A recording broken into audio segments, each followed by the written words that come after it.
For USCFootball.com, I'm Jack Smith, alongside Dan Weber for instant analysis from USC's 56-10 win over Stanford in the Coliseum. Dan, it's our first instant analysis together, and we get to talk about one of the more interesting games in the USC-Stanford rivalry, a game that was really over at halftime after one of the best halves in USC football history. Yeah, and I got the sense that the Stanford people really thought they might be able to figure out a way to kind of stay in this thing, and they were talking about the Stanford team that was 41-point underdogs and how they upset a Pete Carroll team, and it didn't look like they have the manpower to stay with that USC offense. I mean, that offense, the thing, and this is my first time seeing it in person, what you realize is they make you defend literally sideline to sideline, all 52 yards, every single play, and they run misdirection almost every play. And you don't know if the ball's going to the left sideline, the right side. They ran two plays back-to-back with Zachariah Branch, where he caught a pass on the left sideline. Like 4 seconds later, he's catching one on the right sideline. And it's like, how did he even get lined up? And you see the whole field. You don't see that on television. So you see the whole field, and you just think, how does a defensive coordinator try to stop that USC offense when they're scoring whatever it was, 49 first half points? I mean, I'm not sure there is a way to do that. I know, and they're moving laterally a lot. It looked like they were really trying to neutralize the defensive line for Stanford. Obviously, David Bailey, everyone thought was going to be a problem, but SC really neutralized him by making him move laterally. And then all of a sudden, you bomb it deep 75 yards to Brendan Rice. It just doesn't seem like there really is an answer right now against Lincoln Riley, especially with a Stanford defense that looked okay against Hawaii, but really struggled here tonight. Yeah, I mean, I think when you have that many, skilled people with that much speed and a quarterback who can absolutely deliver the ball exactly. I mean, he and Lincoln, they're so close, the way they think, that you have a Lincoln on the field. And, it's a cliche, you've got a coach on the field. You really do. And you don't know which one is kind of more responsible in each situation, but and the number of weapons and the amount of misdirection that they give you. I mean, they'll pull the right guard and the right tackle left, and that's when they'll throw that sidearm underhand quick pass out to the right sideline, and it's like, how do you defend that? If you can't not tell your kids, if the right guard and the right tackle both pull and they're going left, you can't tell the linebackers, oh, disregard that. They gotta go a little bit, and by the time they do, you got your guy singled up out there, and you got a blocker, and I'm very impressed with their downfield blocking. I think their wide receivers really block well. And they're very serious about their blocking, and that doesn't always happen about really talented wide receivers, that they believe that their job on most of the plays is to block somebody. Yeah, I mean, Travis Dye started the mantra last year, no blocky, no rocky, and the wide receivers have kind of continued that. And every week they get asked about it post-game, and that's the question that makes them smile the most. Like, they really take pride in their blocking for each other, because they know if they make a good block for someone else's touchdown, a touchdown's going to come their way eventually. And with Caleb Williams as the quarterback, he can sling it to everyone. USC had 8 different players score touchdowns during the game. So they scored 56 points, not one person that scored multiple touchdowns. And I think it was really set up by the running game, but eventually the passing game was just way too much for Stanford. Yeah, it's hard to know, is the passing game setting up the run game, or is the run game setting up the pass game? And I thought Marshawn Lloyd, after the game, had a really good comment about, in an offense like this, there's no room for egos. We're all helping one another, excited for one another, happy for one another, and it's obvious that that's true. I mean, you hear teams that say that, but this is so obviously the case here, that there isn't much of an ego with anybody that you could point at, that they're jealous of somebody else or envious of, this guy gets this, or who got to start and who comes in afterwards. I mean, Marshawn Lloyd could not say enough complimentary things about Austin Jones and how he kind of adopted him when he got here. And here you got these two guys that are kind of, going for the same position. And they both had really, really good nights. And I thought it was great that Austin got his chance to to do that against his old team, and that was everything about the way they handled this, tonight. I thought they just could not have made any better decisions. It was really a perfect first half, and one of the biggest plays came from a player who's been described as special, insane, by himself, deadly, a special team scorer for Zachariah Branch, who is now one of only 2 players in the country to have both a kickoff return for a touchdown and a punt return for a touchdown. What did you see from him tonight? Well, and I like what you see. What's interesting is, again, when you're here, you hear the crowd kind of get this before the ball's in his hands, because they know it's coming to him. And he said he doesn't hear any of that, and I don't think he does. I thought it was interesting what he said is a couple of different times he talked about knowing where he is in space and where they are in space. And I think that's about as instinctive as it comes, or that comes from doing it when you were in grade school and a little kid, and you just understand, where am I, how fast am I, and how much room do I have to get through there. And I think that's the kind of calculus that's going on when that ball's in the air. And other guys are like, how close are they, or what are they? And he's thinking, how much room do I have? How much space do I have? How fast do I have to run to get to that crease? And he has so much fun doing it. I mean, you can't have more. I mean, he's laughing and grinning and enjoying himself. And it's obvious.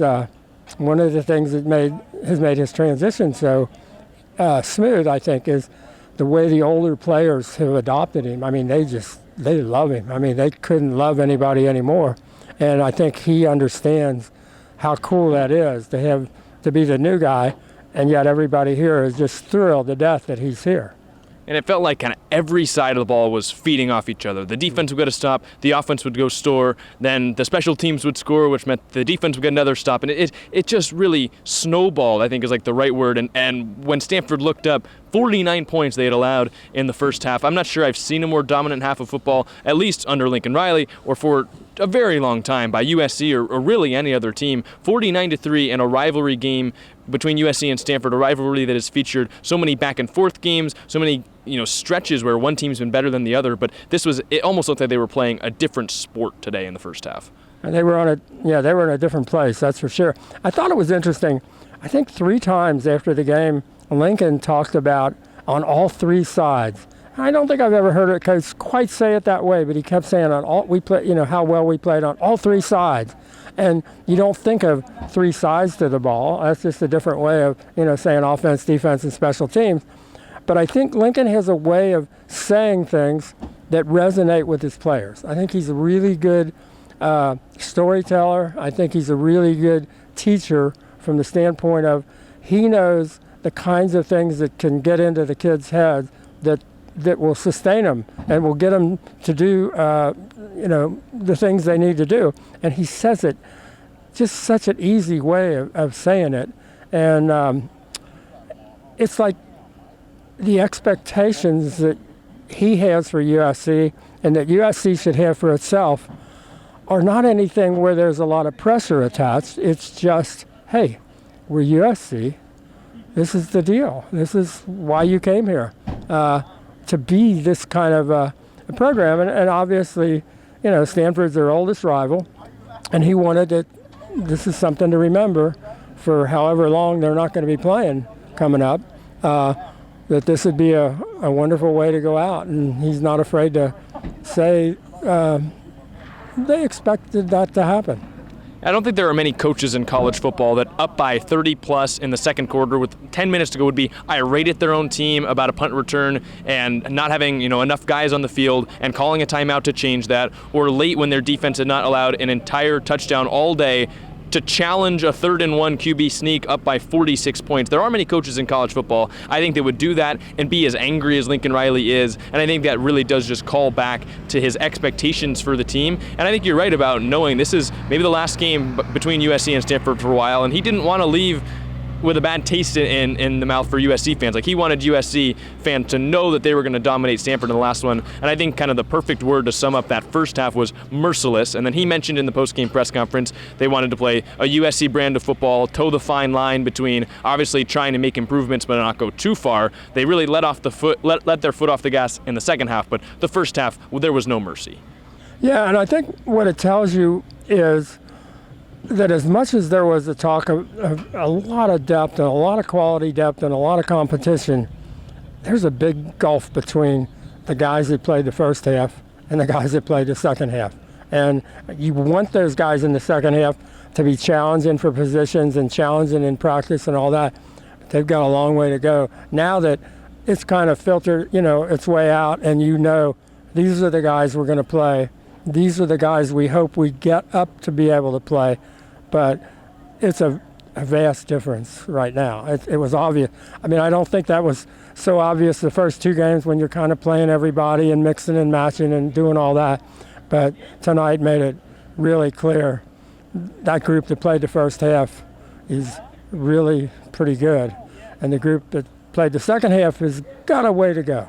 Yeah, when the A team is trying their hardest, they definitely aren't comparable to the second team, as much so as the first couple weeks how it looked. But, also the play calling, I felt like Lincoln wasn't going with his go for the throat, try and score every play kind of play calling. It seemed like USC was content with how much they dominated the first half, letting that be the story instead of really trying to pile on in the second half. But we've talked a lot about the offense. Another big story is the defense. I thought it was a very good day for the USC defense, that although Stanford lost a quarterback, the Trojans really never stopped being a relentless pass rush team, a tackling team, and a covering team. They were really just hammering on all facets of the game, and they didn't let Stanford get off easy with a backup quarterback coming into the game. They didn't let off the gas at all. In fact, I would say that they really ramped it up a notch, knowing, hey, Stanford is dealing with a lot of stuff right now. Let's make it even harder for them on offense.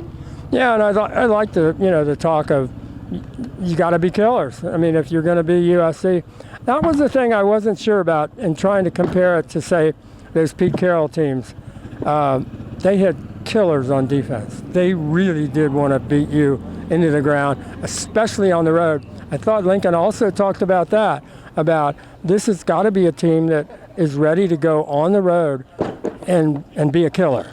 And tonight probably helps you have that kind of an attitude. But, you're not just trying to, get everybody in the game. You're not just trying to see if everybody knows, what the calls are and all that. You're trying to go out there and be killers. And I thought they got a lot closer to that. I mean, I thought Bear Alexander just said, hey, I'm the, biggest, baddest, most athletic guy out here, and I'm going to show you on every play.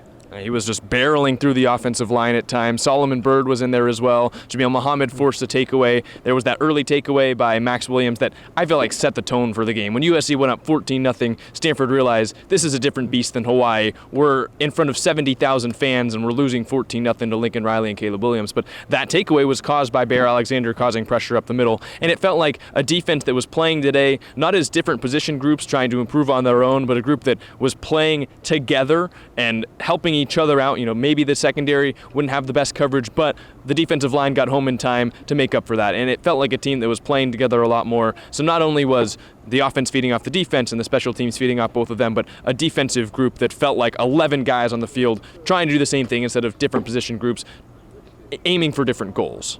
Yeah, there were a few times where formationally they lined up in things that you just thought, why are they in that? And you figure, even Stanford was going to say, well, they're going to give us that edge, we're going to run it. And so they hit 3 or 4 of those, and you'd like to get rid of those because you hate to see, you stop them, the first 2 plays and they gain, 2 yards. And then you let somebody break loose for, 19 or 21 or whatever. Not that it happened much, but it still happens a little bit where you aren't quite sure how did they get themselves into a situation where there wasn't anybody there to tackle somebody, or there wasn't anybody there lined up. Other than that, I thought they, fundamentally, they're really athletic, and they can run to the football. I thought the tackling was good. I thought, for the guys that you got to have playing, I thought they tackled really well. And I thought they defended the ball in the air when Stanford threw it, much better than they had the first two games. I thought they knew where the ball was. They got a hand on it. They, made life difficult for the tight end, Urasek. I thought that was a lot of improvement right there. Yeah, there was one play that stood out particularly in the end zone when Kalen Bullock on fourth down just ripped the ball out of the hands of Urasek. There was one from Christian Roland Wallace early in the game. It felt like every DB had that one play that marked their night. Max Williams had the pick. Damani Jackson had a pass breakup as well. It felt like every guy kind of put their stamp on the game in some little way, and that's the sign of a good defense when everyone on the field is making an impact at one time, and maybe they're not playing perfectly on every play, but everyone makes that one play and they all feed off of each other. I thought you're right that the pass defense with the ball in the air was much better. The pass rush, which has been so good through the first 2 weeks, showed up again, and they didn't back down against that Stanford offensive line at all. I think the second part of that with the pressure on the quarterback is your secondary has to know where the ball is. And the first two games, it didn't look like they were locating the ball at all. The ball was coming through and their head wasn't turned. I thought today the heads were turned, the hands were out there, and they were doing it without grabbing people, without pulling them down. And I thought major improvement there. Were there any concerns that you have taken away from this game? And there's a lot of positives with a 56-10 win and with just how good that first half was. But was there anything that you watched today, seeing this in person, that you thought this is something they need to continue to improve on throughout the season? Well, I'd like to see them on defense not try to outsmart anybody on any play or fool anybody. Just play defense. You've got good enough athletes. They want to play hard. They play hard. They can run. They can tackle. Just let them play. Don't, line up in too many exotic blitzes and things like that. If I had to say one thing, that would be it. I think that, also the first couple games of this season, that you've got athletes coming in, especially through the transfer portal, but you want to see how they play in a game. And I think now you're seeing, you can line up with 3 down linemen, 4 down linemen, and just let them go eat at the quarterback instead of needing to blitz. But I thought that they limited those comparably today as they did to the first 2 games, because I think they're learning, hey, Bear Alexander is going to go and he's going to make a play. Jameel Muhammad, Solomon Byrd, they can go make a play. We don't need to do anything super tricky. But I would agree with you. I think the tackling, which was concerning last year, it's been really good. And not only are they making the tackles, but they're hurting the ball carrier. They are physically imposing their will on certain tackles. Yeah, and that was the thing you always noticed about those Pete Carroll teams, and that was the last great dynasty here, is they did punish you. I mean, they made you probably not want to catch it, probably not want to run it, and they made life really difficult. And I think this team athletically kind of can maybe get there, but they talked about, they thought they improved a great deal tonight. Tonight, the defensive guys were saying they felt like we did really improve this week. So good for them. Yeah, well, there's a lot of positives to talk about with a win this big, and we're going to get to more of that on Tunnel Vision tomorrow. Are there any more thoughts that you have from watching this game in person that we haven't talked about yet? Well, I think the other thing is they're really working hard at USC to put on a good show for people who come to the stadium. I mean, it's so easy to sit home and watch all the games on television. You've got to do extra things. I thought the video board stuff is terrific. The special effects, all the different presentations, the drone show at halftime. I mean, I think I'm seeing so much more going into a game day presentation here than maybe we had seen 3 or 4 years ago. And I think I think the people who are here tonight will come back. This was they had a good, and I think they need to come back because I think one of the missing elements over time has been the way the crowd interacted with the team in the Coliseum. That kind of went away a little bit. I think they got a good bit of it back tonight, for example.